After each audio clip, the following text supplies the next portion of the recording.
All right, so we're converting term policies into whole life policies and saving lives.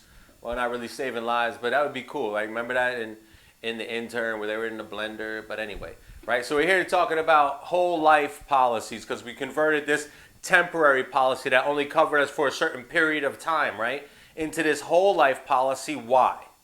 Because whole life policies, unlike those term policies that just give you insurance coverage, actually create a cash value. You're paying for it, your premium payments that you're making are significantly more than they would be in a term policy, but it's because it's like a savings account. Okay? So while you're getting this death benefit and you're paying into your whole life policy, do you remember when I said whole life matures at age 100? Okay, I'm 48 right now.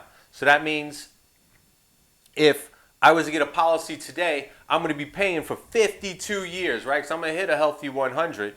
But the policy matures at age 100. What that means is that the cash that I'm putting in, that premium payment, part of it is going towards paying the insurance element of this, right?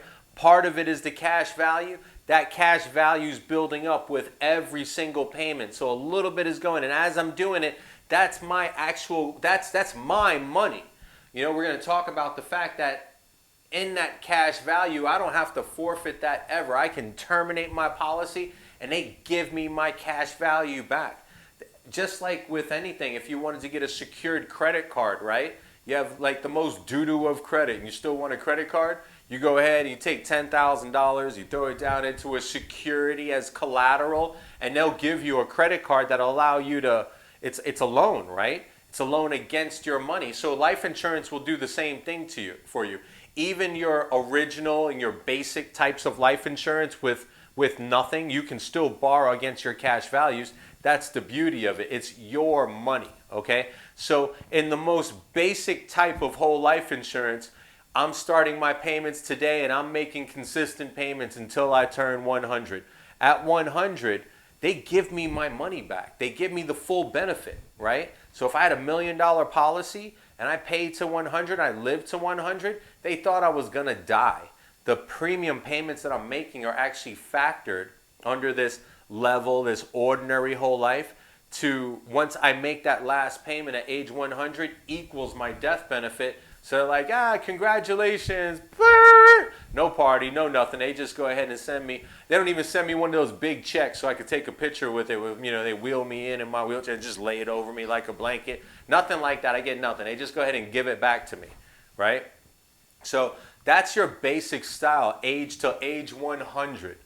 And the reason you're paying, they give you your money back, remember, because there's cash values associated with this. That money is yours. Now, for me, the idea of paying till I'm age 100 on a policy like that doesn't sound that attractive because I'm trying to retire. I don't actually want to be paying large payments until age 100. Well, you don't have to. You can modify these these policies a little bit because this is insurance. This isn't one size fits all. We're here to I'm supposed to sit with you. I'm supposed to find out what you can afford. This has to be sustainable. I don't know who wouldn't be a little concerned about making large life insurance payments after 65 when you're supposed to be sipping Mai Tais, Like, I'm going to be pretty fly with my Mai Tai. If I had to make big life insurance payments, I'm going to be drinking at Boone's Farm or something like Mad Dog 2020, like 99-cent dollar store liquor. Anyway, but... If you don't want to pay till age 100 and like the regular ordinary, you could pay for a lesser amount of time. It's a lesser term. It's called limited pay whole life.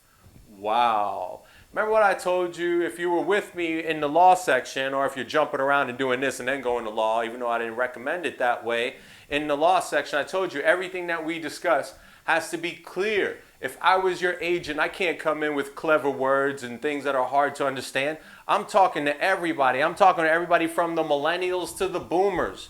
I can't come in with any WTFs and not tell you that it stands for what's the future, not what the right? So everything has to be clear in this class. Everything is just that clear. So if you don't see any kind of modification in front of the word, it's just whole life, that's what it is. It's the most basic type. You pay it till 100. If you don't want to pay till 100, it's limited pay whole life. If you don't feel like limited paying anything, you just want to lump sum pay it and be done, it's single premium whole life. Wow. Not exactly rocket science, right? So now that you know that there's whole life insurance, that's the most basic type of whole life insurance. That's level premiums that go to age 100. You have a limited pay whole life that instead of right now, like I keep on saying, I keep on throwing my age on Front Street because I know I'm timeless. Look at this, it's tight, right? Anyway, so at 48, if I don't want to pay till 100 for 50-something year, 52 years, I just take a 20-year pay, limited pay, and I'm basically, the cash value, the premium payments are calculated so that way at the end of that 20 years, my policy still matures at age 100. I just didn't make premium payments to age 100 because the interest that my cash value is earning is building up. So at the age 100, once again, blah, thank you, Jason. Here's your money. Peace, right? Then we have, like I said, the last version of your life insurance where it's like, no, Buffy, we're just going to pay the whole thing right here. Oh, here's your $100,000 for your benefit. Boom. Single premium, one time. Now, single premium's a little shady, right? It does seem a little shady because life insurance and annuities are real easy ways to launder money, but there are reasons for it. Like, for instance, maybe you received a large lump sum. Maybe you're cashing out some type of investment and moving it over to life insurance. So all of these types of policy premiums, whole life insurance is really structured and you can see what the policy does based on the name. So it's either whole life, it's a limited pay, or it's going to be a single premium. The only other thing that you can do to modify this is to change the nature of how your cash value earns. So in basic whole life insurance, like I said, that's like putting your money into a basic savings account. The next one is indexed. Indexed is a little bit more aggressive. It is tied to the stock market, but I want you to think like mutual funds.